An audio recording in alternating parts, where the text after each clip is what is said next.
What is up, guys? Welcome to the Mixed Martial Idiots podcast. We're going over Hanato Moicano, Chris Duncan's fight night last night. Actually, really good card. Really good. I just watched it today. Great. A lot of those fights were they outperformed, they outkicked their coverage, if you will. It was pretty great. And then next week we have Yuri Prohaska and Carlos Ulberg in what's certain to be a certified banger. How you guys feel about last night? And let's get right into next week. Man, there was a lot. Sorry, I'm trying to get myself prepared right now. There was there's a lot of good from last night, and then there was definitely some bad. I don't. Oh man, we need to just go ahead and Girl get into Hermit, this. Pat. I'm thinking more specifically of the second fight, so A we'll soccer get to it. kick? Yeah. Um. All right. Hey, it was almost illegal. It was almost legal, but uh, almost isn't fair. And if it's not fair, I'll talk about it here in a second. Um, so yeah, last night, UFC Fight Night Moicano versus Duncan, April 4th, 2026, Las Vegas, Nevada, at the Apex Center. There was 13 bouts on the card, and we started off with Kai Kamaka the third getting a split decision over Dakota Hope. This was at 155. This was just kind. I mean, these boys just came to fight. This was a fun one to start off. What'd you guys think? Will? well, I think it was kind of shows a little bias on Mr. White because how did these guys not get fight of the night? They gave it to Tommy Gunn McMillan and whatever the other Zucchini, whatever his name is. That was a one-round fight. Sure, it was a slugfest, but it was a one-round fight. This was a slugfest for 3 rounds. Kai Kamaka got dropped and beat up in the first round. He started coming alive in the second, and he was cooking in the third. Like you said, both guys came to give it all they had, and they did. I think they got shit out of $100,000. If you want to give Tommy Guns some money for finishing the guy, just give him some money for finishing the guy. But this was the fight of the night. I don't know what they were looking at. You're muted, Tanner. What happened? I thought we weren't giving bonuses to fighters that asked for bonuses. Right. I mean, and again, it was a one-round fight. These guys went three, slanging and banging the whole time. Yeah. George, what'd you think on it? Oh man, this was a Hawaiian bar fight that broke out in the apex between the accidental headbutts and the leg chewing. Kamaka stole the split. That's a win in the UFC after 6 years. That's not a comeback, man. That's a resurrection. Um, I also got to say that Dakota, man, he is fading out. They referenced it about his last fight. Guy came back and he lost that too without the cardio. Maybe he needs to slim down some of them muscles. Maybe needs to cut a little bit. Maybe that's what's killing him. All that blood pumping to that big build because dude could crack. It just he tried. We saw that later on in this too, where a guy punched himself out and cost him the fight. Yeah, that's exactly what happened too. He adrenaline dumped trying to finish and wasted the mag. A lot of these guys don't have an appreciation for, finding a prime Israel Adesanya who didn't just dump the bag. He found what he said. He aimed and fired. He didn't just throw and hope. So a lot of these guys with this big power, if you just pick your shots a little bit better, I mean, take a page out of Ethan Ewing's book. You go to the body early and often, and sometimes that stuff pays off dividends. So yeah, he has every tool. He has the frame. He is terrifying to stare across and have that guy coming at you, I'm sure, but he just needs to become a little bit more of a sniper and a little less of a banger. Isn't he Wellmaker's sparring partner? I don't think so. One of these guys, I can't remember who they said their sparring partner was, but it's a champ fighter. Well, Dakota Dakota Hope, is it's out Joshua of Van. Thailand. His Ah, that's what it was. Dakota Hope trains with Joshua Van. That's right. That makes sense. Yeah, that makes a lot of sense. All right, let's move on to some bullshit that happened. This was crazy. I'm not gonna lie. This was At nuts. 125 in the women's division, Dione Barbosa gets a majority decision over Melissa Gatto. Not without some controversy. First off, Gatto did great in the fight. Uh, I thought she was doing great in the first round. After the foul, she came back and looked great. And then even in the third round, she was threatening. She was doing well. But she got kicked. She ate an illegal soccer kick as she was coming up. It was so close to being legal. She had just removed her knee from the ground, so no knee was technically on the ground. And then her hand was coming up, but it was still on the ground. Two hands on the ground, illegal. One hand on the ground, no knees, perfectly legal. So it was so close, but it wasn't, and it's not legal. And it was pretty solid. That was Oh shin yeah, to chin. Uh, that's what you dream. That's how you dream of landing a head kick. Honestly, you know, that's fight altering, and I don't think a point was enough because I think Gatto was doing enough to win the fight to begin with, and then that happens, and you take a point, and she still loses. Also, if Gatto was my fighter, I would not have let her go back out and continue fighting. What the fuck did she went out? If your fighter absolutely goes not. out, they're not fighting anymore. Why? What we're giving out more brain damage? It's how you get CTE. Yes.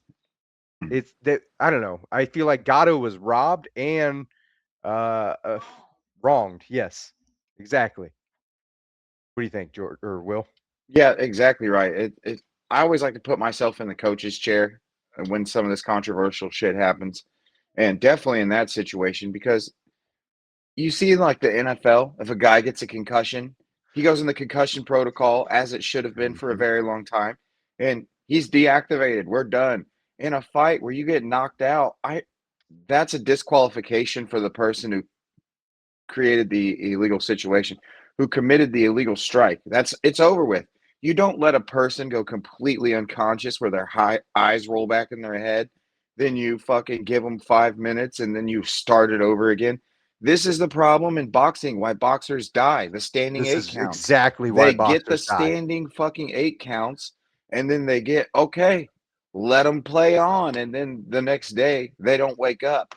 So if, Mhm. again, if as Tanner said, if I'm on that coach's chair and Chris Tyone is like, I'm going to give her 5 minutes, then reassess, I'm going to throw in the towel and just take the fucking loss. Because I would rather have that massive concussion and come back and live to fight another day than have second impact. And now I have a vegetable for a student that I have to explain to their family why I didn't protect him in that moment. The coach failed her and the ref failed her. Yeah, absolutely. Gatto's 29. She's still got a long life ahead of her. Like, what are you doing? We're not trying to create more people in wheelchairs. That's not the And goal. we've also had enough controversy in this sport with other states not wanting to sanction it for shit like that because we're seen as a barbaric sport. So you let the poor girl eat a shin to the mouth, you give her 5 minutes, and then she takes 10 more minutes of punishment. Granted, she held her own for the most part, but at any given second, she could have been in that same situation and really hurt. She came out and she shot immediately for that takedown after. She was like, nah, I'm going to get her to the ground. Fuck this. I I didn't can't. like any of it. Yeah. Also, I don't hold any ill will or anything against Dione Barboza. She was trying to fight her fight. And you could tell like is when they showed the slow motion replay, you could see Gato at in real time going, "Oh fuck," like shit. I didn't mean to land that there. You know, Yeah, yeah. George, what'd you think on this one? Um, I don't think she connected with her chin. I think it hit her in the chest and I Mm, knocked That her was down. that was Chin. I didn't see it contact the face, maybe the neck, but it wasn't on the jaw. It wasn't on the head. Watched it in slow motion. It And was on the regardless jaw. of that, taking that away, I like the mean streak from Barbosa. I like that she wants to finish, and that's what we've seen a lot of lately. That I've been bitching about. That it's been a whole lot of 15 and 25-minute fights, and just not as of late. We got Alexa Grasso last week. We got another girl on this card. We had another girl last week. And I loved the ground game from both these girls. It was technical. There were a lot of reverses. There were a lot of scrambles. This was a good fight. And take that away from, whatever might have been an accident, might not have been. whatever. All I know is that Deanna Barbosa goes out there trying to finish, and that's what's up. That's Uh, I don't know if you unlike just only Deuce saw one Bigelow. camera angle, but they showed like 6 camera angles when I rewatched it today. Yeah, I And thought she missed two, but she definitely caught the it bottom of the jaw. it was the jaw for sure. She caught a little bit of that jaw, and it don't take much, Well, especially so when it's a full force shin coming at you. when she first did it and when the ref stopped it, I was like, "Oh, she kicked her right in the trap," and she's like trying to get the point. You know what I mean? And then when they showed the top view, the side views, it's hard to see, but It the looked like top, it was neck from the side view. yeah, but the top down, you see her shin clip the bottom part of that jaw and slide into the neck from the force. Yeah, Well, and also, if you kick someone in the neck, it knocks them out. yeah. I think Deuce Bigelow, Verna Janjarova needs to take a page out of this book and watch this fight and learn how. Mhm. Yeah. I wish you would figure out how to finish fights. Hurts me a little bit. Yeah, even Dione Barbosa didn't dispute it at all. I mean, I'm sure she felt the jaw on her shin, and that's why she was like, Mm. "Ugh," because you could tell in when they play the slow-mo replay, as she's pulling her shin back after making contact, she went, "Fuck," She had that, "Oh no, I fucked up" face. Mhm. Uh, anyways, let's move off that one and on to this wild shit. At 185, Trayshawn Gore gets a guillotine in round 3 after having a rough go. Osmont was doing pretty well. Trayshawn was staying in there, and then he got that guillotine. Sent it on that. It was a high elbow, wasn't it?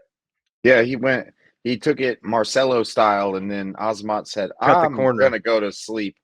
Yeah. It was Hey great to man, see. What'd you think, Will? I owe Trayshawn Gore a little bit of an apology because I never shown the man much love. I watched him in the Ultimate Fighter season. He was so arrogant, so cocky. He talked down to a lot of guys, and he really hadn't proven himself yet. So it's like, what are you doing talking like that to these people? I remember when Andre Petrosky lost to Brian Battle in the semifinals, and Trayshawn Gore was his teammate, and he said, "Yeah, I got to go. My teammate fumbled the bag, and now I got to go take out the trash." And he just trashed Brian Battle, and he got his And then he ass got kicked beat for it. up. So Speaking of Brian Battle, we forgot to touch on this last week. he lost to Johnny. Yeah, Um, at the PFL. I mean, Johnny Evelyn's a bad he's motherfucker. That's UFC level talent. that's what Um, was gonna happen. yeah, but Trayshawn, he came out, he got beat up in the first 5 minutes. I mean, he was doing okay, exchanging, and Osmont put it on him. Even in the second round, Trayshawn started to find some footing, and then Osmont put one on his chin. Trayshawn later finds that high elbow guillotine and puts him to sleep. Just a story of perseverance. Osmont punched himself out, I would say, just a little bit, but Trayshawn was on Dream Street a couple of times and brought it back for Mhm. himself.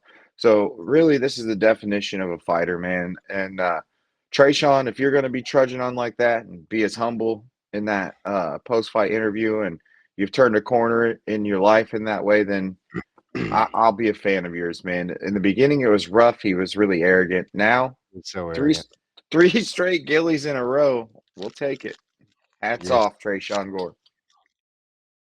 George? Hey, Beckhoff was winning until he realized he forgot to pack his lungs. He gassed out and wandered right into Gore's Yeah. PhD level guillotine. Azamat went from the Russian tank to the sleepy Russian in about 30 seconds. Gore is now turned into a goat gilly. Somewhere Dustin Poirier is like, I like that. I like that a lot. Um, we didn't ask for this, and but we don't, we definitely deserve it. Good for you, Trayshawn. Yeah, And I, watching naps happen is surprisingly fun. yeah. Also, guys, when we're talking about the Gilly, Trayshawn didn't grab that thing and then send his momentum all the way back. No, he grabbed No. that neck, went high elbow, hugged, pinched to him, brought him his weight forward, Cut and the corner a little bit. you saw Osmont sleeping. Beautiful Uh-huh. Gilly. It was great, Gilly.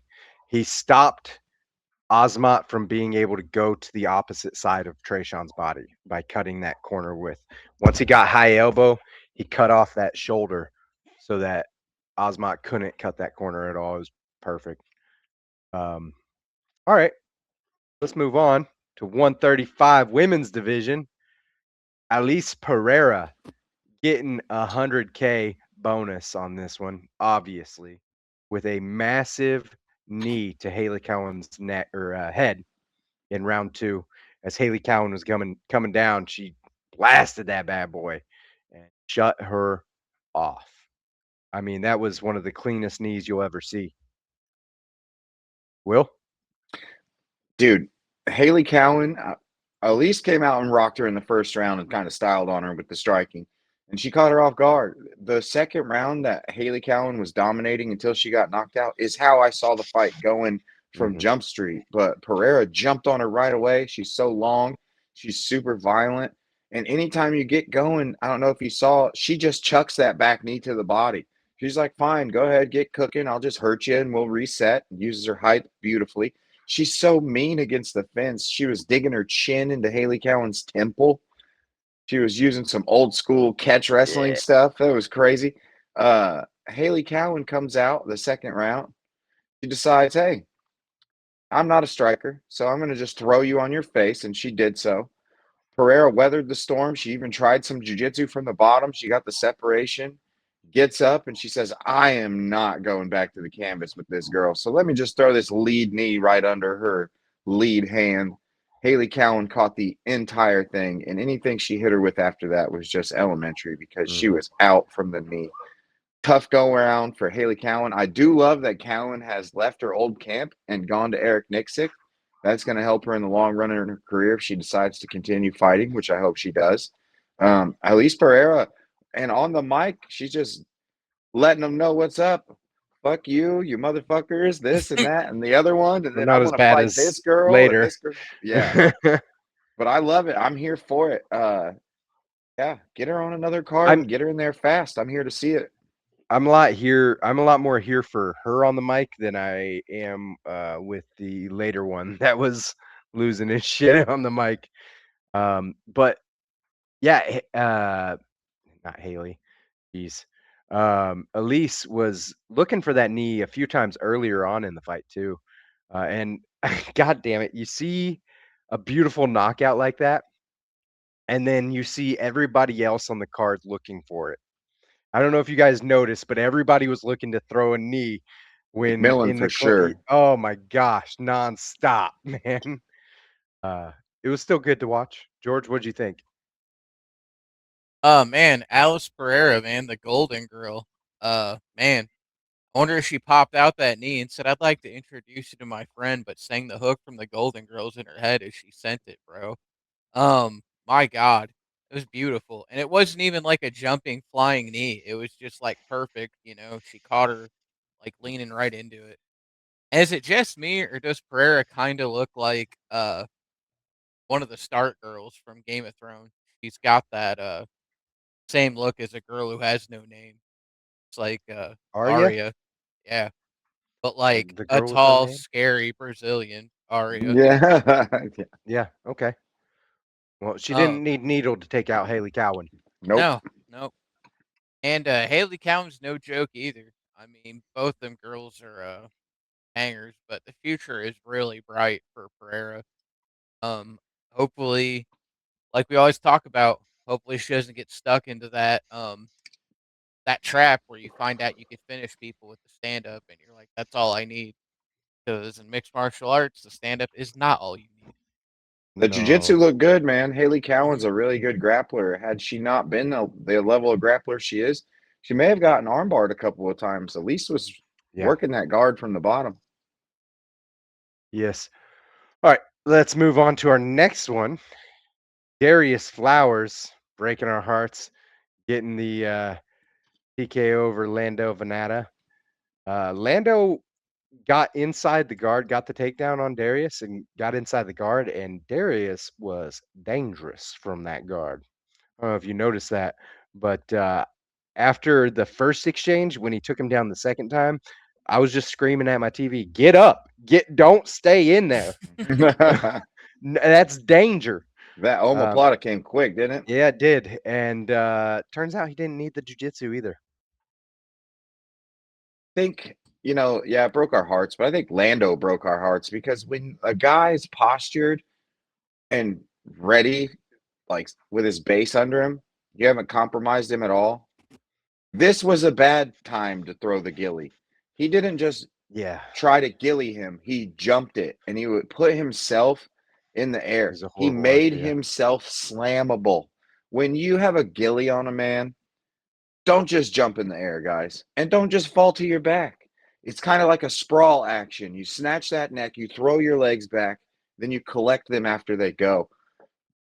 Darius Flowers goes, I have a Gracie Barra jiu-jitsu tattoo on my chest. So I am going to spike you through the mat for trying to standing gilly me, bro. And he broke Lando's rib. The next round started. Darius did exactly what he had to do and attack him right away. As soon as he touched that body, and that was it for Lando. I love to see Lando back. I want to see him come and get a win. But man, you could see the time off wasn't kind to him in the fight IQ department. He was making silly mistakes that caused a little bit of clash of heads. His striking wasn't nearly as fluid as it was when he was active. How could it be? He's been off for 3 years. He wasn't working the slips and rips like he normally does. He actually defaulted to his wrestling. And he was an NCAA wrestler for a season, so that's not the worst thing in the world, but Lando is a fancy, beautiful striker first, and if you're smothering him and making him go to his wrestling, then you really have him off his game. Darius Flowers fought a great fight. Hats off to him. Yeah, man, I want to really hammer down that point you made there. Don't fucking jump a guillotine when they're standing straight up. Like What you are haven't you hurt him at all. What are we doing? doing? What what Look, I've always not been a fan of jumping the gilly. Um, Even in jujitsu tournaments where there's no slam, because realistically, that wouldn't fucking work. And that's dumb. Uh, I don't know. This just was extra dumb. And then that rib. Do we have any update? Did you find any update It's on it? broken. It's Yeah, I on the figured. post show. They said it was broken. Yeah, I figured. Yeah. He George, went what'd you right think? to the hospital. Well, I think Venata's spin to win strategy has officially evolved into spin to hit really hard. He got hit. Yeah, He got smacked around a little bit. he got smacked around a little bit. All right, on to 125 and another 100K bonus. Alessandro Costa getting the TKO over Stuart Nickel in round two with a big hook to the liver. Oh my gosh. He had touched the liver a couple times before that, and you could tell it bothered Stewart. And then that left hook, there was that 1 second little pause that happens sometimes when you get hit in the liver, and then it was game over. It's not that bad. Oh, it's bad. Yep. Tell us about it, Will. He hit him with that Julio Cesar Chavez Jr. fadeaway left hook to the liver, bro. He let him throw the cross. This is George standing there at Rhinos. I know that George has seen me do this to people a million times. When they overcommit with the right hand and you kind of just let it, you watch it go past as you turn the shoulder to sink that left hook into the liver. It's a beautiful technique. It's a little dicey, right? You got to stick your head over there to the power hand side and kind of bait that cross out. And your timing on your head movement has to be really good, and his was. Just a beautiful thing to watch, man. And all of his striking is a beautiful thing to watch. He picks his shots. He pieces guys up. He throws power in between combinations. He changes up his pitch speed, if you will. He doesn't just attack the calf when he's kicking. He goes old school to the thigh to kind of set up those body kicks and high kicks. I'm a real big Alessandro Costa fan, man. That was super fun to watch. And if he's going to be doing that old school boxing stuff to guys in UFC fights, then he's got himself a fan over here. Yeah, no, he earned one here. That was the best version of him I think we've ever seen. He looked so clean, so good. And I And hope I'm we not, and see that again. Stewart was actually on fire for a minute. Like he came out to do the fucking thing. Mm-hmm. Stewart didn't go in there and get ran over, so that was another great fight. Yeah. George, what'd you think on that one? And Costa looked at Nichols' midsection and said, "Is for me." He spent 2 rounds playing the drums on Nicole's ribs Mm. until the Australian folded. Really bad hand at Texas Hold'em. That He had fool's some spare ribs ribs were for like, dinner. yeah, he had like a 3-6. Dude, it's no good. I fold this. Yeah. He got sent back down under with a one-way ticket to never fight a Brazilian again island. Yeah. Oh man. Fuck. Yeah. At heavyweight, Thomas Peterson getting the majority decision over Guilherme Pat. Pat just shit the bed on You muted yourself. There you the. Yeah, Pat shit the bed on this one.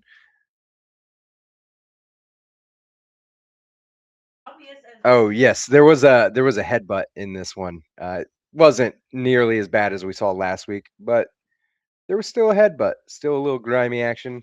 Um, but it didn't matter. I mean, Thomas Peterson just realized that Guilherme was trying to pick the perfect shot and not trying to pick him apart. And then Peterson was like, "You're a striker. If I grab you, you can't really deal with it." And Guilherme couldn't. Yeah, it looked like Guilherme, like you said, was just trying to find that one. He looked like Tyron Woodley toward the end of Woodley's career, where Woodley was like, "Look, I got this massive right hand, and when I touch you with it, it's over. But that's all I'm banking on." So he was just trying to throw that. And like you said, someone in Thomas Peterson's corner was like, "Look, motherfucker, we got out of the first round. Let's grab this dude. Let's keep him tired, and let's grind our way to a decision." And I'm not mad at it. If that's how you got to get it and not get starched by Guillermo Pat, then cool. Thomas Peterson moved himself up the depth chart a little bit, but heavyweight's so ass right now. If he goes on a little bit of a tear, he might find himself in a pretty good little spot. Yeah, absolutely. He ate it. He ate every jab he ate from Pat. Fucking stiffened him. Yeah, But for Pat sure. wasn't throwing anything else, and he wasn't Nope. putting anything behind it. He threw like 3 jabs and 2 right hands, and everything he landed fucking hurt. That was it. George, tell us how this fight touched you inappropriately. Why you always gotta hand me it with sexual impropriety and some things like that. I'm a person. I have feelings. I I Um, have the messages from you last night about how upset you were with this fight, so don't deny it. well, this is our typical heavyweight MMA where cardio is just a suggestion. We kicked this off with 2 heavyweights doing a 15-minute impression of 2 walruses fighting over a sandwich. Peterson fought like he had a gambling debt and a landlord knocking on the door. Um, this was an expensive ass wrestling drill for Guilherme.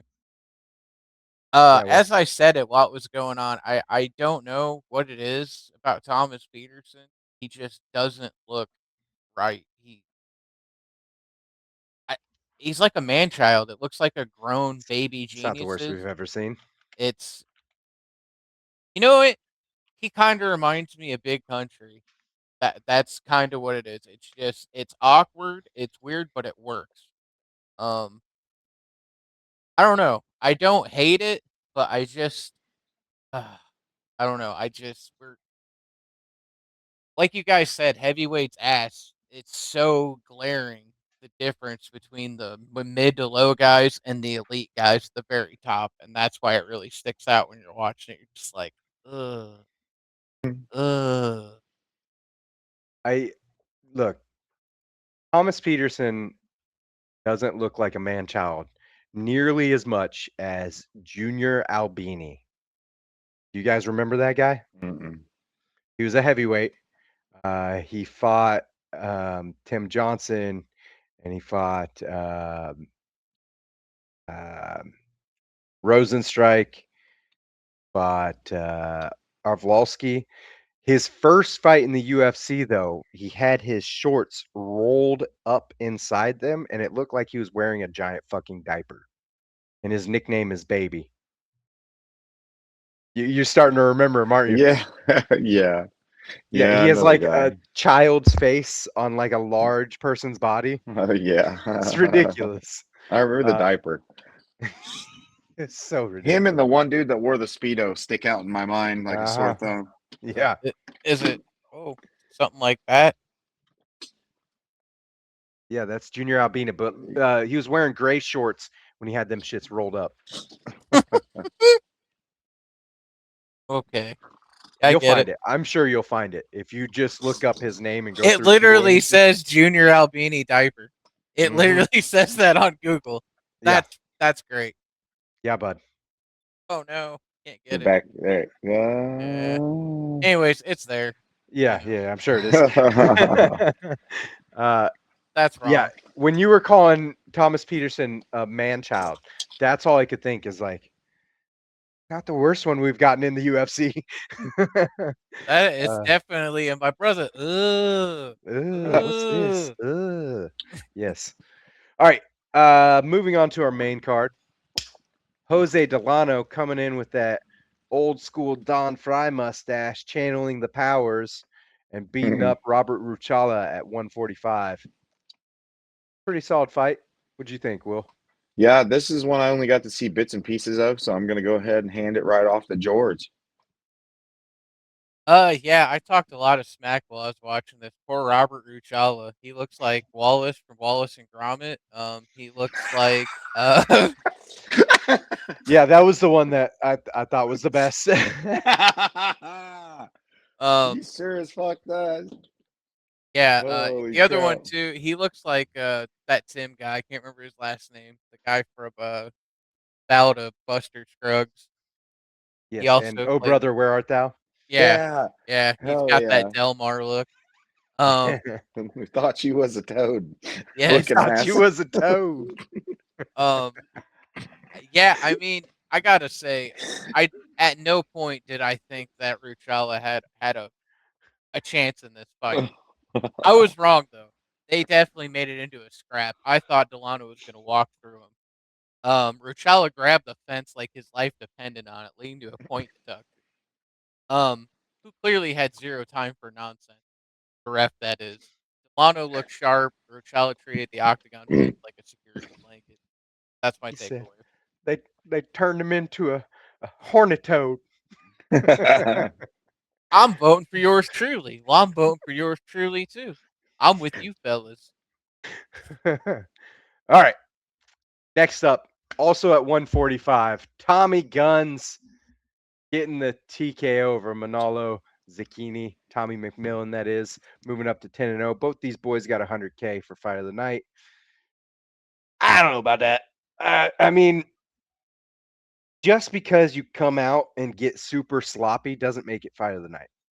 And it's crazy because Tim Welch was, you could hear him yelling, make it dirty, make it nasty, telling him to make it a grimy fight, make it sloppy, make it chaos. Yeah, I think he was saying make it chaos is what it was. And Tommy was doing it. He was just swinging. He wasn't really Mhm. looking where he was swinging, just swinging and banging. And eventually he cracked Manolo really good. Manolo backed up and he finished him. Will? Yeah, he has the GTA Infinite Ammo cheat tattooed on his arm, but if he ever Yeah. wants to touch a title, he needs to get the Infinite Cardio cheat because if that fight went into the later rounds, I don't know how he would have held up. Sure, he's got incredible wrestling credentials, but it's completely different when you're winging punches, defending takedowns, shooting takedowns. Manolo was there to be hit the whole time, and honestly, it could have went the other way because Manolo cracked Tommy a bunch of times too. So Yeah. if his game plan is to just blitz forward and just chuck caution to the wind, he might crack the top 15. But featherweight is the worst fucking division for a guy with terrible head movement, no defense. I mean, he's gonna run into a Jean Silva at some point, or any one of Diego Lopez maybe at some point, or just name anyone at featherweight. Featherweight top five is in an absolute murderer's row for somebody who can't tuck their fucking chin. Um, McMillan came out and he beat up Manolo. Great. But when you have like a number 7, number 8 guy in the world, you better keep that shit tight and you better have a full game plan and it can't be just go. Mm-hmm. I agree 100%. George? Pure unadulterated violence, man. Despite an accidental need of the groceries, McMillan now turned this into a track meet and forced a stoppage 10-0. This is why we watch featherweight, man. Two meatheads trying to commit legal homicide in under 4 minutes. Now, with that being said, to your guys' point, McMillan clearly has that long frame. He's lanky. He can crack. He can get the torque on those punches. He would not have ate nearly half of the shots he ate if you would have just threw a jab, came straight down the pipe. He could have totally big brothered Zucchini that whole fight, Yeah. and he didn't take it. He turned it into a slugfest left and right. And he goes against somebody that's a sniper that can hit hard. Homeboy's going to go night night. Let's put him in there with Hyder Emil and see if he does that same shit. Yikes. Yeah, yikes. Fucking 100% yikes. Rutro Raggy. Yeah. All right, I won't call him zucchini. We'll play up to the Italian. That's eggplant.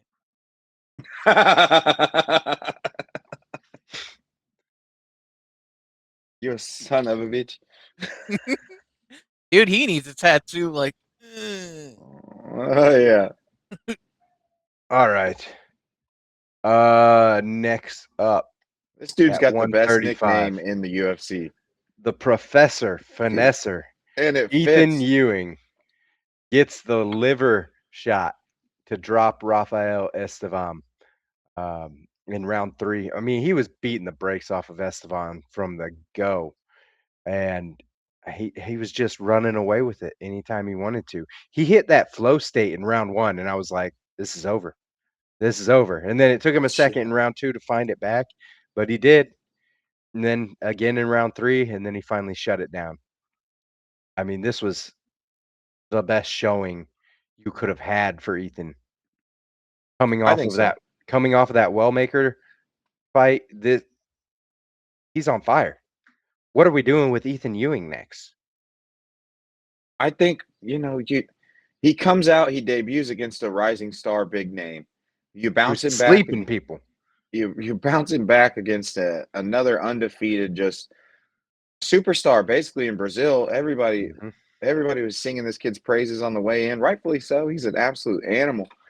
The guy in Ethan Ewing's corner, though, Ben Johnson, has been in the game forever. No, not your Ben Johnson, George Novo.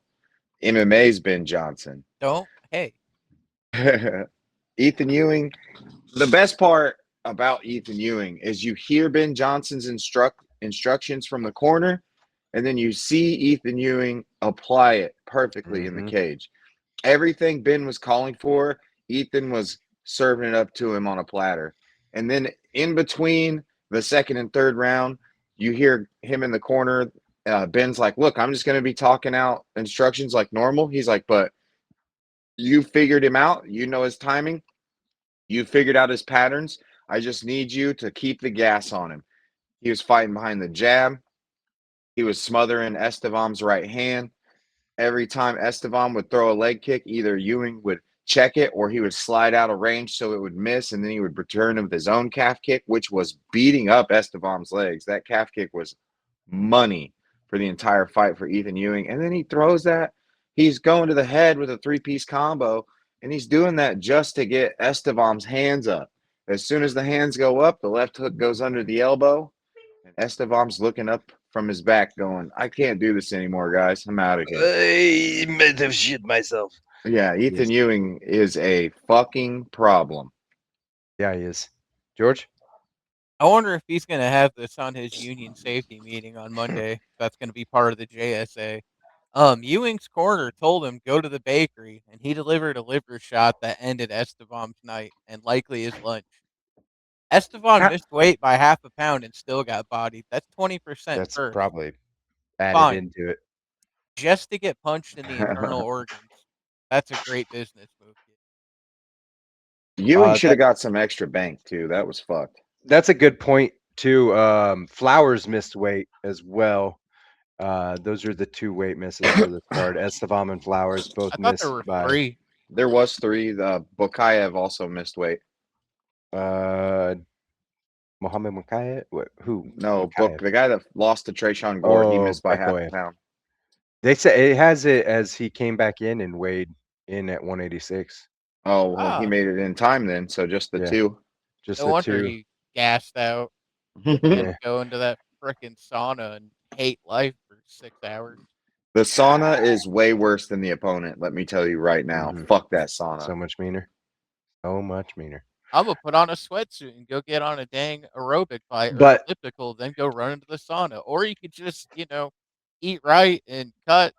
That's a lot easier. when you have a hard weight cut and you can't even make weight, I'm making. if my fighter is fighting you and I know that, we're looking to go to the body as best as we can because it's not going to take as many. I know that your body's already got close to shutting down. That's why you didn't make weight, or you're just a bitch. But Damn. usually, hey, it is what it is. Make fucking weight. You're a professional. Hmm. I've never missed weight. Will, have you ever missed weight? No, sir. Have you ever missed weight? Mm-mm. We don't miss weight around here. We No. don't miss weight. Uh, anyways, moving on to 205.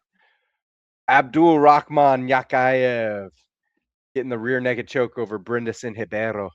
Uh, Yakayev got touched up a little bit there and was like, "Yeah, we're gonna strangle you now. I'm not playing this stand-up game now." And it was the move. It was absolutely the move.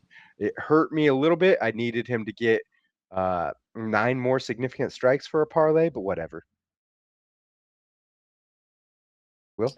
You know how embarrassing it is for these Russians to come over and they like strangle a black belt and they only have like a purple belt? It's so fucking embarrassing for the Yes. Brazilians. Like Brandon Ribeiro is like they talk about his jujitsu, right? And then Abdul comes in there, takes him straight down and fucking strangles him, and he says, "I am only, he's only a fucking purple belt." It's crazy. Uh, Brandon looked way sharper on the feet than he'd ever looked to me. Like he put in a lot of work on He the looked feet. good on the feet. But like I said last week, he is a black belt in jiu-jitsu. Where the fuck is it? Where the fuck is it? Where's this black belt? Because every time he gets in a situation on the ground where he's not advantageous at all to start, he gets smoked. It I don't might be know. one of those where he was born with it, having come from Brazil. I don't know. Yeah, fraud checked it, huh? Abdul, move your head more, but other than that, buddy, good job. Yeah, I really thought he was going to get slept in the starting minute there. Watching that Yes. starting minute, I was like, "Oh fuck." George? Yeah, the hunter stayed perfect, man, and he hunted out that neck. He took the back and squeezed until the lights went out. The light heavyweight division is officially on notice. This guy is like Lil Dicky covering, you know, what's his name? Oh, good lord. This is like Lil Dicky covering R. Kelly tracks. It's problematic. Oh, So is this guy. yes. All right. Moving on to our co-main event at 115. Vierna Zerzaroba getting the unanimous decision over Tabitha Ricci. This was clear-cut case for me. Vierna, work on finishing in MMA. Like, you got to some great points to finish, and then you just didn't. I don't know if she was too gassed, and that's why she wasn't really hunting the submission. She knew she was up on rounds, whatever it is. But the broadcast team was like, "Yeah, good on her for still hunting," but she was not truly hunting. She was solidifying position, which is great. That's what you want. I will take solidifying position. The better in me would like to see her get a sub though one of these times. She's a black belt champion. Get a sub. You prove that you're better in the jujitsu. You have phenomenal wrestling. Ricci is a black belt in judo, a former competitor in judo, and you were taking her down with ease. You took down Mackenzie Dern with ease. Get some subs. Get some finish. You know. All right, I'll hop off my soapbox. um, I think it was more of a case of Ricci being good with the submission defense. Like, look at Max and Charles a couple weeks ago. He had Charles on his back for the entirety of the fight and couldn't get finished. That's not a Charles sucks at jiu-jitsu thing. That's a Max is good at not dying. Tabitha Ricci, she's not Max Holloway level in the jiu-jitsu. I'm not going to say that, but she had Pahumpa in the corner. Those guys, they know what's up. They've probably had her in a meat grinder of jiu-jitsu for the entire camp, and it was probably a very submission defense heavy camp, which is that's what you got to do. Virna came out. She was throwing bones too. Tabitha in that third round started to really let go with her striking. Uh, she made a good showing of herself. She didn't quit on herself, but definitely back to the drawing board. Virna, I'd like maybe not get a sub. Yes, obviously we want the sub, but she needed to watch Hanato in the next fight. When Hanato doesn't have a chance to strangle you or armbar you, he beats your head in. There's not a lot of rest. It's a lot of chaos. Like Habib's ground game to submission, he got a lot of those subs because he never quit working. He never laid on a person. He was always feeding them his weight. He was always keeping their weight on their hands. They were face down. He was always punching. Look what he did to Michael Johnson until he got him out of there. Brother, it's my time. I will win. He's talking to him and he's just Deserve punching this. him in his face. There was no laying on him. He wasn't trying to get to a different position. He was leg riding and beating his head in. In MMA, the jiu-jitsu is different. You can hit them until they comply.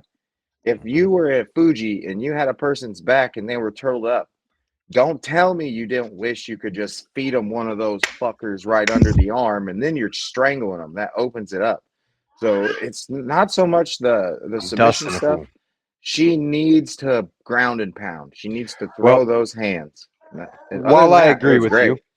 I agree with what you're saying.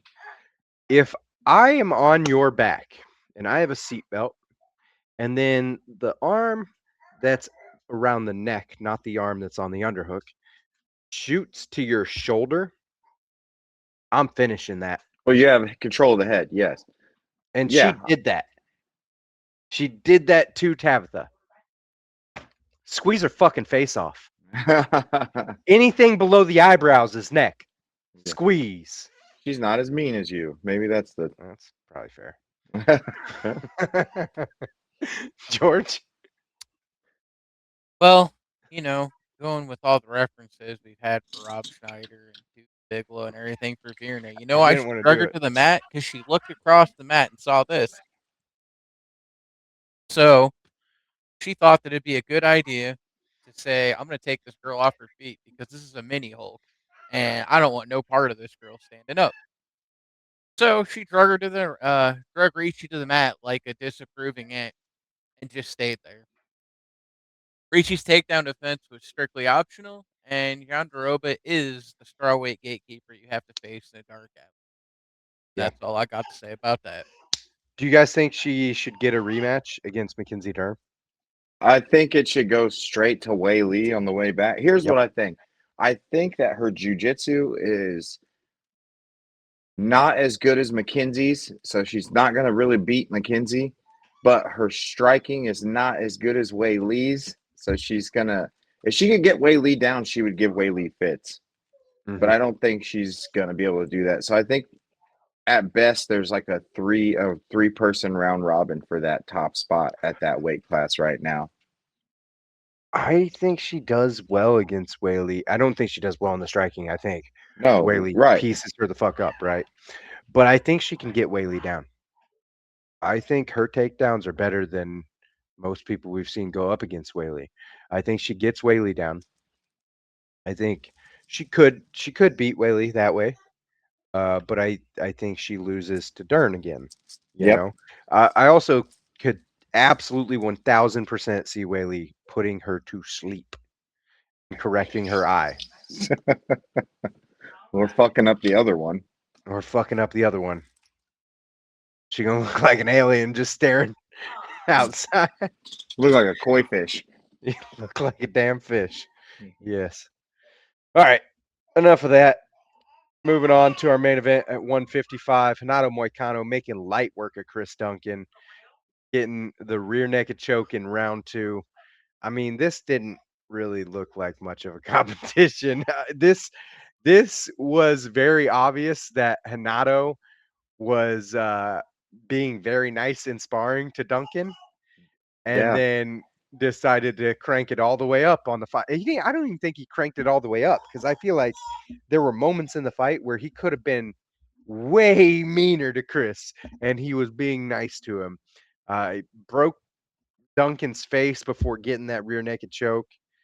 I mean, this was a great showing for Hanato. If they had just kept him off the mic and out of that after fight presser, good lord, You his never know. It's either going to be gold or a train wreck. yeah, I'm used to it being gold, so that's why it really threw me off when he's like, "Fuck the fans" and all this shit and running his mouth. Dude, he just went on a tirade and might have got himself in trouble with Dana. So next fight for Hanato, we're gonna see him get absolutely destroyed. It's going to be Armin. Yeah, it's gonna be Armin. They're gonna toss him to Armin. No, man, I think I saw the opposite. I don't think he was nice to Chris Duncan in the sparring because I think Chris Duncan was shook from the first interaction in the cage. I think he knew that Hinato was his big brother, and I think he knew that Big Brother wants some money and Big Brother still wants a belt. So he was kind of he didn't look like aggressive, normal Chris Duncan, like was going to go out there and take a shelling. He looks like I think he, that's because I think Hanato was showing he was better than him in the sparring, but not beating the brakes off of him. I got you.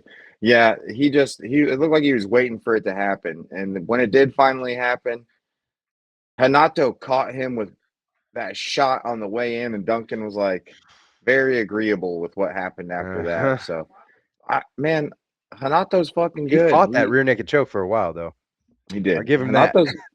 Hanato's good, man. He deserves to be where he is. Any given night, he can beat anyone in the rankings. I don't think he's going to be fucking with Ilya. I don't think he beats Charles Oliveira. I think him and Justin Gaethje would be a super fun fight, but I don't think we ever get that fight. Um, I don't want to watch Gaethje destroy him. yeah. uh, That's the one-way jujitsu, traffic, dog. the jujitsu, No, I think makes I that don't think ugly. that jujitsu helps at all. I think Gaethje's wrestling says, "You're not touching me on the ground." Fair. But yeah, either way, Chris Duncan went home with a concussion, and Hanato made some more money. Yeah, he did. Man, I'm a little upset these guys didn't get a little bonus because it was entertaining. I just can't George, believe the first fight of the night should have got some damn money. That was yeah, crazy. Oh, this is the main event we needed, featuring the ultimate betrayal. These two are teammates at American Top Team, but Moicano doesn't care about friendship. He cares about his bank account. After dropping Duncan with a left hook that turned him into a leaking faucet, Moicano swarmed, took the back, and choked his own stablemate unconscious. Moicano basically told the fans, "Thanks for the paycheck. Now watch me strangle my brother." He used his post-fight interview to demand an easy and ranked opponent or threaten to retire. He's 36, obsessed with tax brackets, and the most entertaining lunatic in the sport. Should we start a GoFundMe for Chris Duncan's therapy sessions after being choked out and betrayed by his brother, or is that just in the fine print on a top team membership? He signed the contract. well, and here's the thing too is I that signed the waiver. Go ahead. they Yeah. they train together, not like they don't train together regularly. From what Moicano said, they train together briefly Yeah, But Moicano opened his own gym and he years only ago. goes to top team during camp.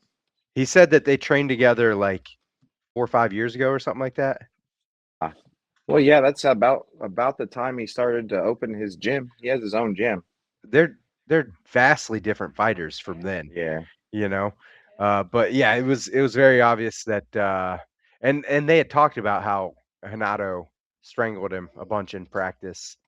And if I'm fighting somebody that I know has the ability to strangle me without punches involved, that's going to be in my head a little bit, you know. So I'm sure that played a factor. Um, all right, that was our recap of the fights from last night. before we jump into our previews, I want to run through a few little things that happened. We had Deontay Wilder return to boxing.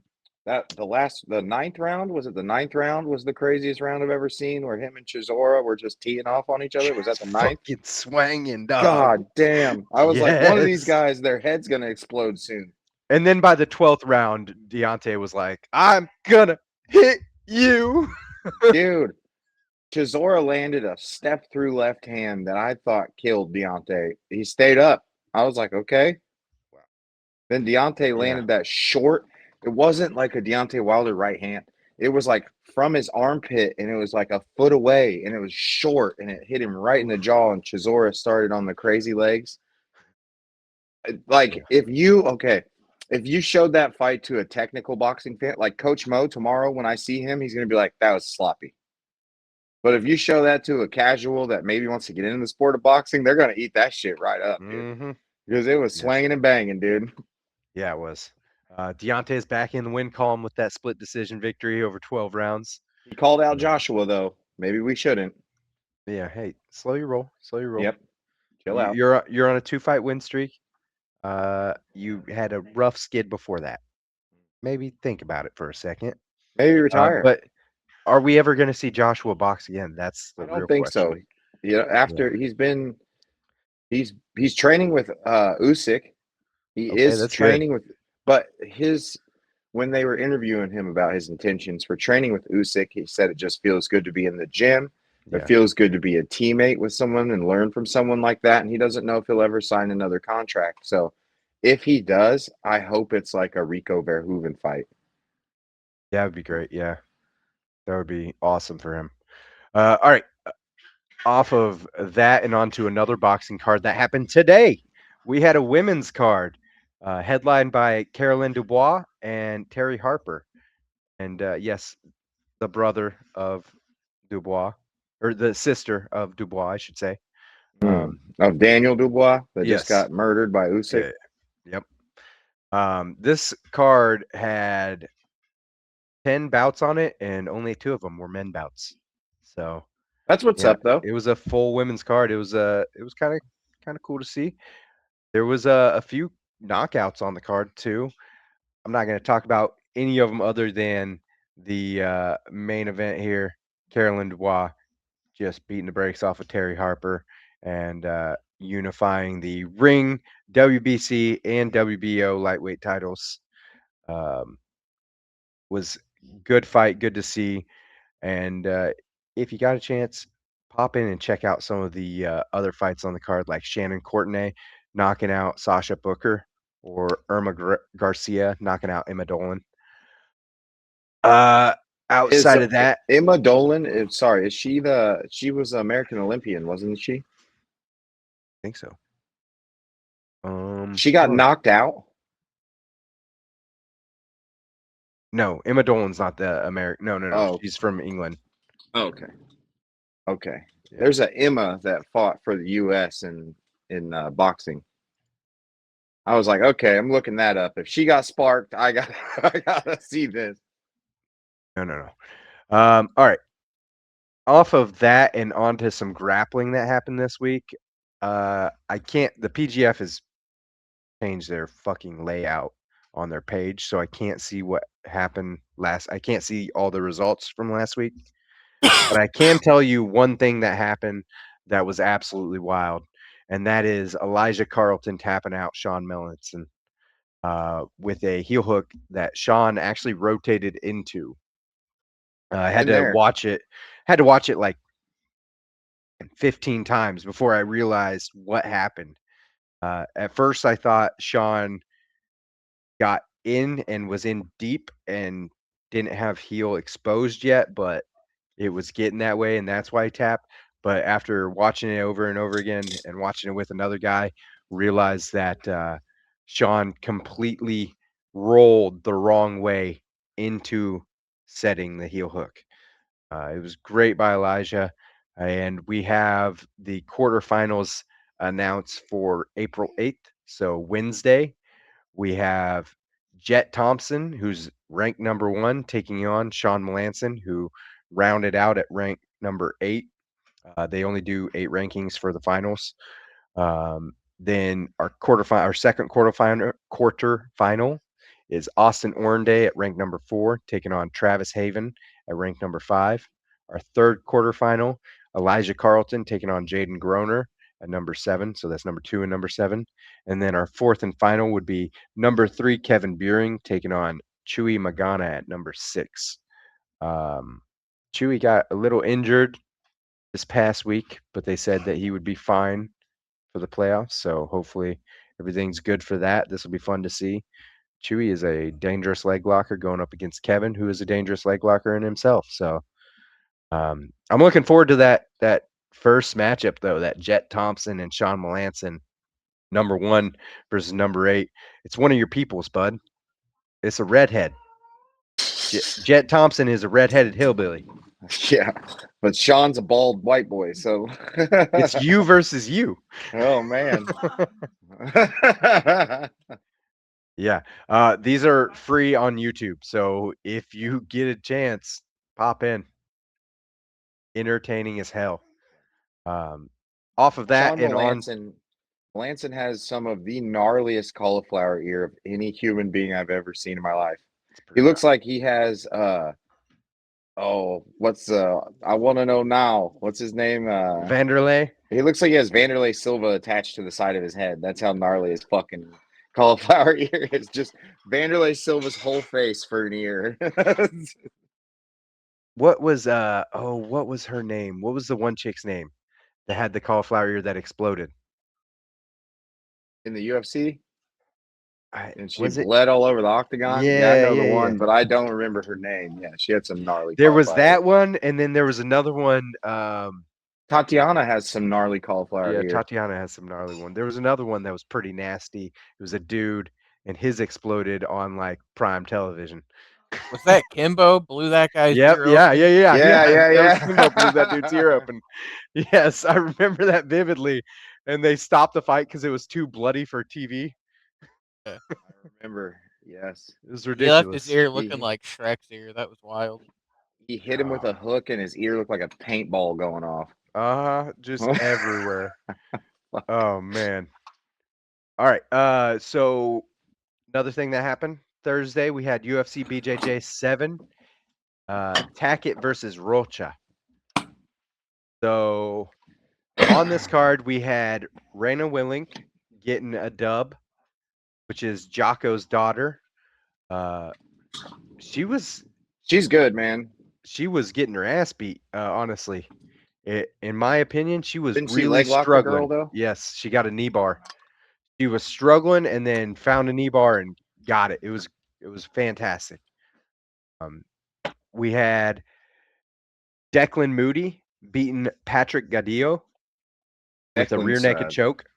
fucking dog. Have you heard about those Yes. guys talking about him on their podcast? Oh yeah. The Simple Man. Uh-huh. I guess Declan's the boogeyman in there, Jim. I believe it. Be a problem. Adele Fornerino getting a knee bar on Alex Enriquez, which was wild to see. Hanato Canuto getting the unanimous decision over Jonathan Cardenas. Rebecca Lima getting the unanimous decision and stealing the title, the featherweight title from Arlie Leverne. And then we had Lucas Valente getting the footlock over Carlos Henrique. This was actually a rematch where Lucas Valente was coming in. This is his first match in UFC BJJ, and it was for the lightweight male title. And he had previously beat Carlos Henrique at, I believe, IBJJF is what it was that he had beat him. I don't know if I'm going to be able to see it in what I'm in right now. No. Hey, But go hey ahead. Tanner. Not to digress, but they keep just punishing your boy. He's now fighting Goofy at the Freedom event. Damn. What happened? That Lucio hurts. Hoofy and Michael Chandler are now on the Freedom 250 event at the White House. That That can't be. And Uncle Chael said that if he loses that fight, he's probably going to retire, and it's not going to be probably. Holy shit! What? Why? Did Donald Trump see the skit where Michael smacked Ric Flair and he didn't like that, or what? Oh no, bro! Jesus! Yeah. All right. Yeah. Lucas Valente beat Carlos Enrique again. Our main event, Andrew Tackett getting the unanimous decision over Wagner Rocha. Wagner showing he is a dog, though. Good Lord. Wagner didn't give a shit about any footlock Andrew threw on him. Didn't give a shit about it. He said, I'm older than you. I've been doing this longer than you. I know what we're doing. Get the fuck off me. Mhm. And But I'm not stronger or faster than you. he was pretty strong. He was pretty strong. He was not faster. I give you that one. But he was pretty strong. And at the end of it, Andrew was huffing. He was struggling to breathe. And Wagner was like, "Can we go another round?" I don't know. It was a good one. It was good to see Tackett get pushed. Um, we got some other people calling for this match. You know, Zhao Miao's looking for that match, but apparently, or no, not Zhao Miao. That's my bad. That's the Mikey matchup. Elijah Carlton is calling for the match against Andrew Tackett, who he, like I said, he's the guy that just tapped out Sean Melanson with a heel hook. He's a 10th planet guy, so that would be fun to watch. We need people. It's it's not a good look when a bunch of people were offered the fight, nobody accepts it, and they have to throw a 43-year-old man in there against the 22-year-old champion. I'd like to see Dan Davey versus Andrew Tackett. You trying to set our boy up? Nah, let's get him in there. I want to see him Darce choke Andrew Tackett, and the whole world be like, "What the fuck? Wait, what is that thing? That's Indiana Surfer Kid did that to him." Well, Dan weighs way more than 170. I'm certain of it. Huh? Yeah, oh yeah, Awesome. that's facts. We can get him there though. That's we, just a oh, fucking I'm sure we could get him technicality. to 170. We got How that. well is he going to move after we get him there? He'll figure it out. Yeah, shit'll buff. All right, Look, John let's. Fitch made it to 170 and did pretty That's good. true. I don't. And Fitch is bigger than Dan. Every time I see that man, I wonder how the fuck he once weighed 170. Yeah, he dwarfs me. I'm 205 pounds. All right, let's move on to next weekend, or as I should say, this weekend. UFC 327, Prohaska versus Olberg. I wonder if Yuri is going to bring his samurai sword. 'Cause Oh, for sure. as it turns out, he brings it everywhere. Yeah, yeah.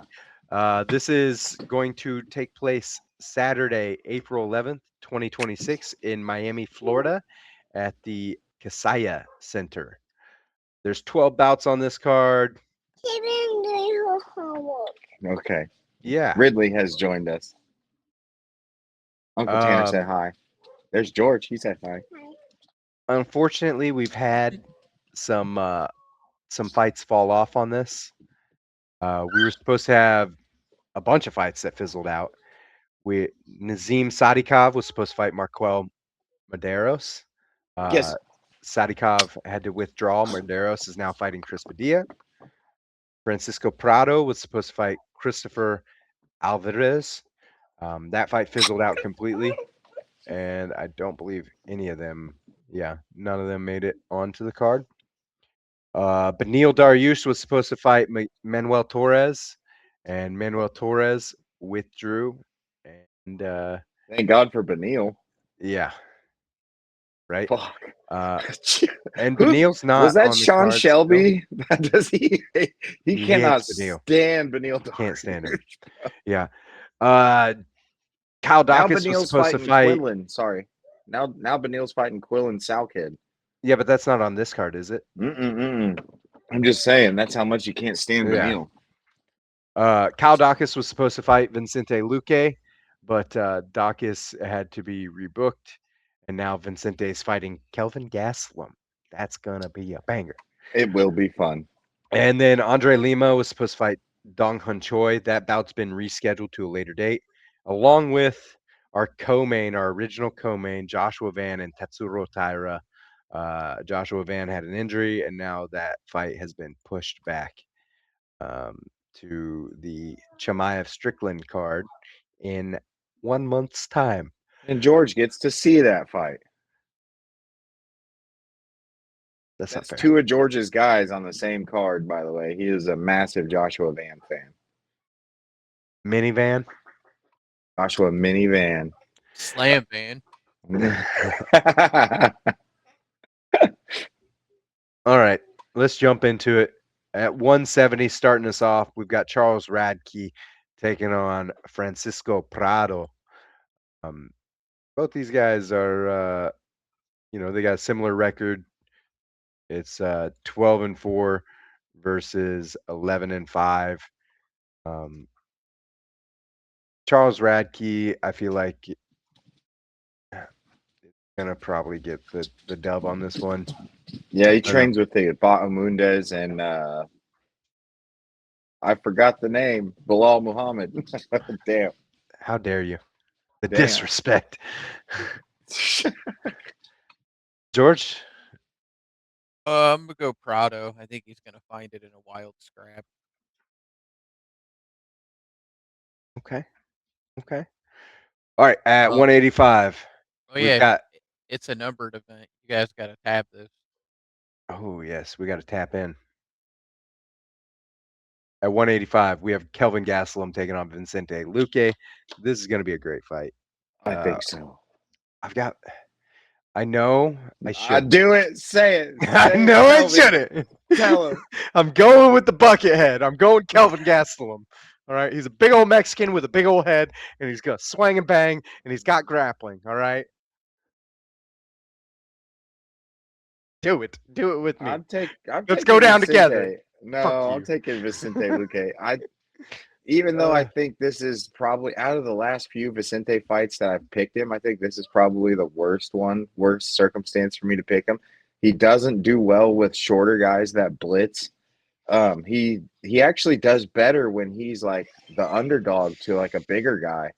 But I just think he's got more in the tank. I think he's technically better than Kelvin Gastelum. I think that where Kelvin has the wrestling, Vicente's jiu-jitsu's just better. His striking's just better. And I want to see what Vicente looks like at 185 pounds. He's probably a fucking unit. Yeah, give me Luque, the silent assassin. I am going to pick Gastelum under one Damn. caveat: if he makes weight. If oh he yeah, comes that's a in big thing. overweight again and unmotivated, then Vicente sleeps this guy. But if he's refocused, is in that, then I think it's going to be a gnarly KO by I'm not gonna Buckethead. lie, anytime Kelvin shows up on weight and he looks in shape, I do go, this could be good. I'm gonna be honest with you guys. If he misses weight, I'm betting on him. Yeah, he's got his win to stay in. Shit. Look what they did to Brian Battle. He missed weight twice. How many times is Kelvin? It's got to be like 4 or 5 times Kelvin has fucked up a weight class. Well, we can answer this. You know, it. I can't. My phone is what I'm using to stream. I'm So seeing Jamie, put that into perplexity. 1, 2. So, Nico Masuk, Soki, Tyron Woodley misses weight, gets pushed up a weight class. And then missed weight in the last fight against Dustin Stolfitz, and he won that one. So honestly, when he misses weight, he's 2-1 missing weight. yeah, because you're not drained. What do you mean? That's true, and he stops his shit early too. Grimy, very grimy for a wrestler, you know. All right, next at 155, Markel Medeiros taking on Chris Padilla. Oh, Taco. Man, I want to go Taco on this one. Too. I'm going Medeiros with that dynamic power and the good Yeah, boxing. that's the issue. I'm going Medeiros too. Scary, scary situation to be standing in front of Medeiros. Yeah, I'm definitely on the fence with this pick. I've seen Padilla wilt before, I lied. I'm going taco. but I'm taking Chris Padilla. I'm with you, George. I'm going taco too. Eh, All right. I'm excited for this next one. At 115, Tatiana Suarez taking on Lupita Godinez. It's gonna be a great one. I'm going Tatiana. I'm a big Tatiana fan. I think she's gonna do what she's got to do to get Lupita out of there. Uh, Hopefully, we see some progression in her striking. That's what I really want to see because she's got the grappling. Clearly, she was Olympic level wrestler. I don't We know, just need man. some striking. Uh, Also, given the struggles in her personal life with Patchy, her and Patchy Mix, like Patchy Mix's career has really fallen off, and I feel like it's really dark looming in that gym. Um, and Lupe Godinez is a teammate of Alexa Grasso, and they're on fire right now. Give me Lupe and give me Lupe to finish Tatiana. How dare you? How dare you? You Uh, disgust me, George. I'm going Tell me he's wrong. Suarez. I think Yeah, she continues her march to the title. yeah. Do you guys think Tatiana beats up Mackenzie Dern? No, No. I think I, she takes her down and finds some success early, but gets stuck in that guard and submitted because she's too cocky to defend jujitsu. I think she. I think if she's not too cocky, I think that she wins. And I don't think she's a super cocky person. I think she would realize early on. Well, you have to be somewhat humble to be as successful as she is. Yeah, I think she would realize pretty early on whether or not she can be on the ground with Mackenzie. Um, you've I think got it would be Olympic. a Ben Askren, Damian Maya situation where That's Ben what won the would worry first. me. You know what I'm saying? Yeah. Where Yep. eventually it just goes too deep in the guard and gets caught. Hmm. All right. Next up at 155, Mateus Gamrot taking on Esteban Ribovic. This is a fun one. This has fight of the night written all over it. Yeah, dude. So This has bombs away written all yeah, it does. over. Uh, I think I'm going Mateus. I Think feel you like have that's the to. smart choice. I mean, you look at the you can't look at his last bout. He got choked out by Charles Oliveira. Okay. He Not lost a fair. split decision to Dan Hooker, which is kind of wild. Should have But won that fight, honestly. yeah, exactly. You look at some of the victories he's had. I mean, Gamoring Jeremy Stevens, getting a unanimous decision over Arman Sarukian. That's the one I'm. That's the Yeah. big one. Uh, I mean, Fazeev, Jalen Turner, Dos Anjos. I just think the resume speaks for itself with Mateus. He's really good. And Rubovic is still relatively new with this. So, We haven't seen Ribovic's ability to keep the grappling at bay. We haven't seen him fight a guy like Mataush. Mataush is like cream of the crop with the wrestling. He is up there. Um, if if Mataush comes in and he's complete with the hands, gets Esteban down early, Esteban's getting washed. If Ribovic makes it into the second round where he's defended every single takedown and he's looking good, it's going to be a scary night for Gamrot. But I don't think that's going to be the situation. I I don't think think it's going Gamrot to be the submits case. him. Yeah. Okay. George? Yeah, I agree. I think Gamrot by soul crushing wrestling, I think he's gonna break out the singlet and just smother the living crap out of Esteban. I would. You don't want Ribovic teeing off with those combos and ending with that kick, boy. Mm-mm. Mm. I think the striking is going to be relatively close, to be honest. I think it's going to be a very fun striking bout for a little bit until Mateus is like, all right, I'm tired of this. I think Mateus, okay, so he does have the ability to compete with the hands only to a certain extent. Like Yeah. Ribovic can dial up the intensity right away and throw something that's going to connect hard instantly, whereas Gamrot has to set it up. He's not a natural striker. So if Esteban comes out and he jumps right in Gamrot's face, then Gamrot better not play the hand thing. He better just throw Esteban right on his head. All right. Next up at 170, Will's main man, Rude Boy, Randy Brown, This is a hard fight for me, okay? taking on Kevin Holland. Did I mention this was at 170? This is also potential for fight of the night. I think this is a tough one for both these boys. I want to go Big Mouth. I think I'm going to go Big Mouth on this one. Dude, it's gonna break my heart to pick against Randy Brown, but I think you're right. Every time Kevin struggles, it's with someone that can throw him around and dominate him in the Mhm. grappling. I don't think Randy Brown has that type of jujitsu. He doesn't have that type of wrestling.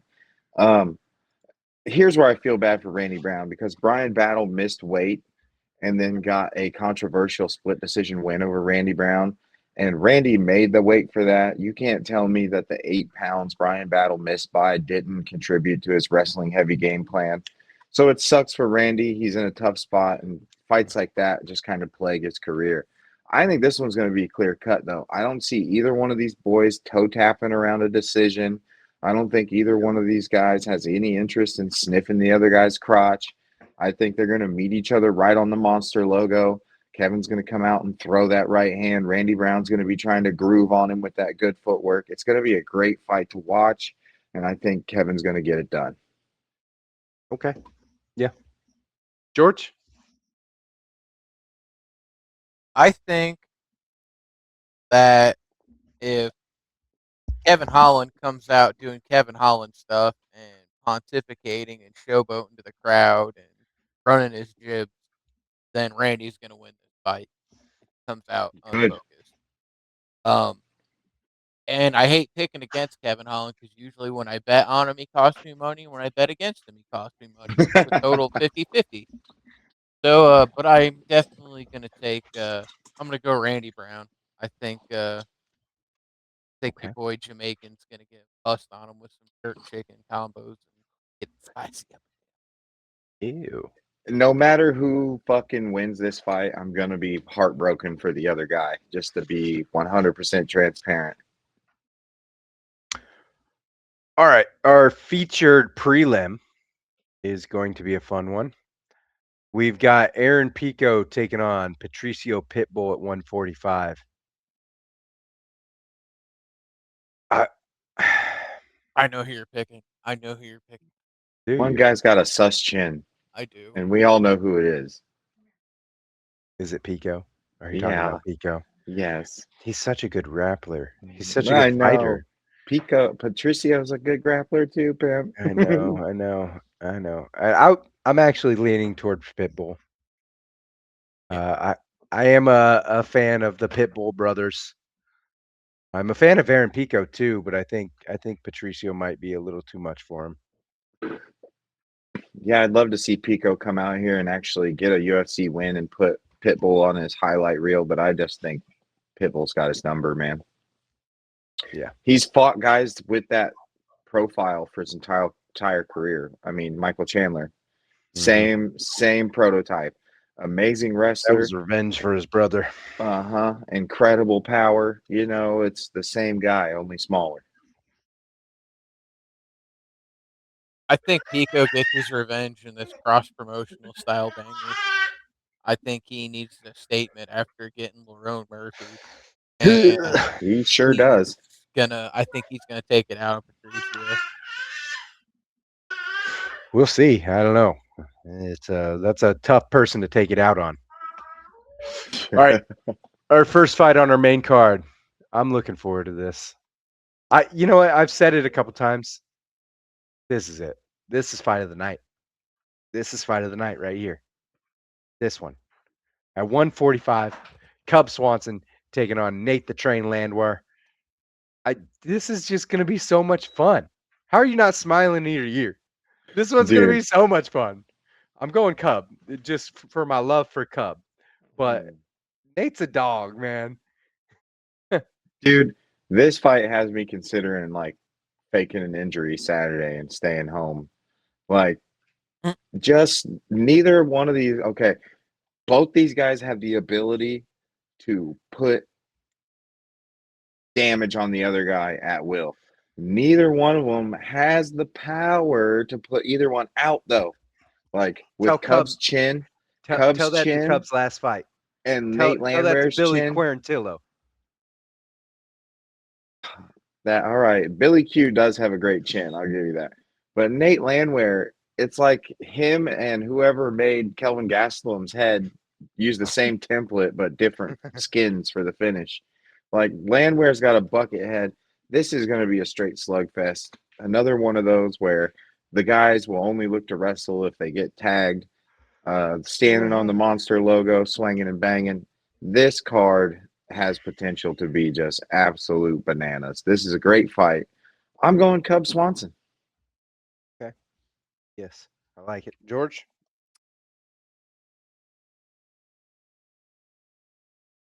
Father Time is finally catching up to the legendary Cub Swanson. I'm going with Oh. Nate the Train.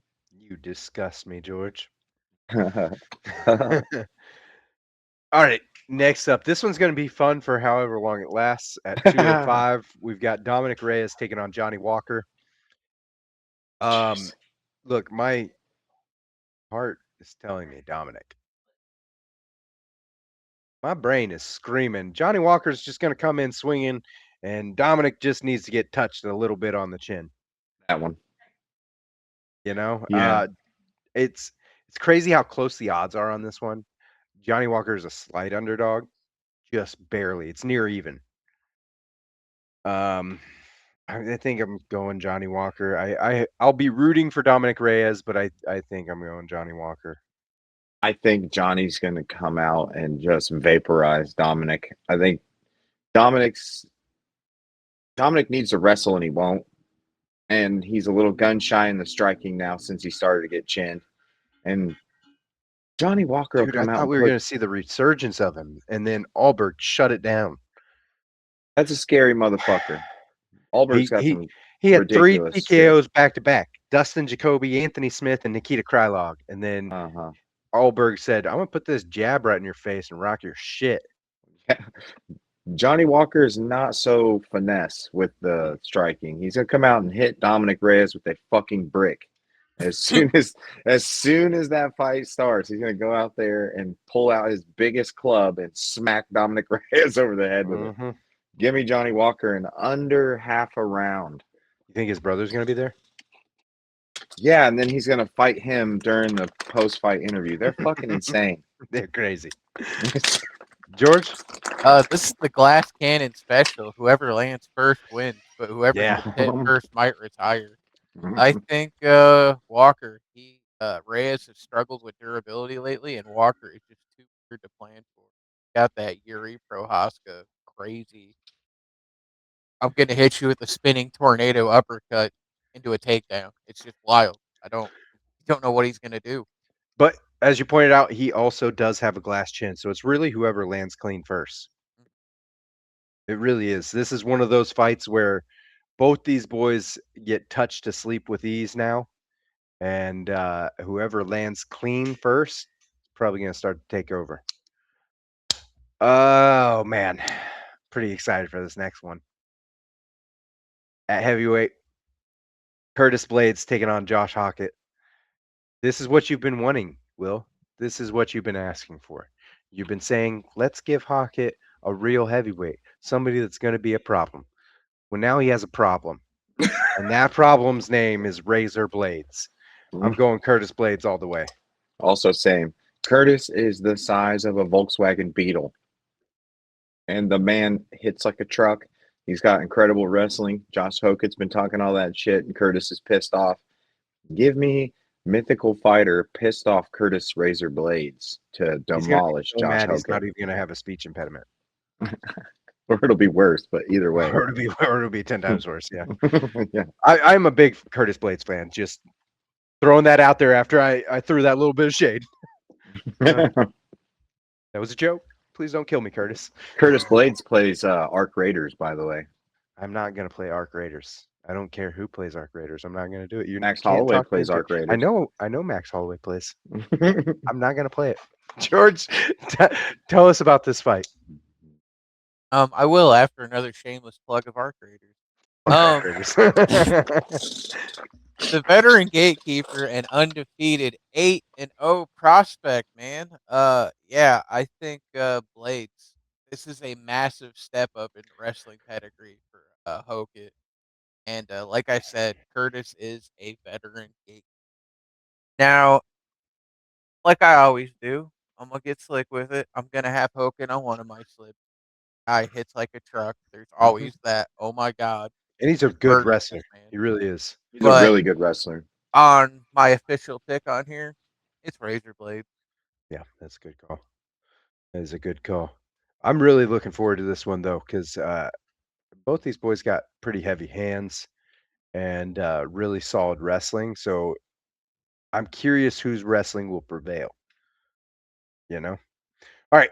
Next up, we have our co-main at 205. Azamat Mirzakhanov taking on Paulo Costa. Oh man, I've been wanting a Paulo Costa fight night for a while now. We ain't seen him fight since July. Um, really fucking good though. He's 16-0.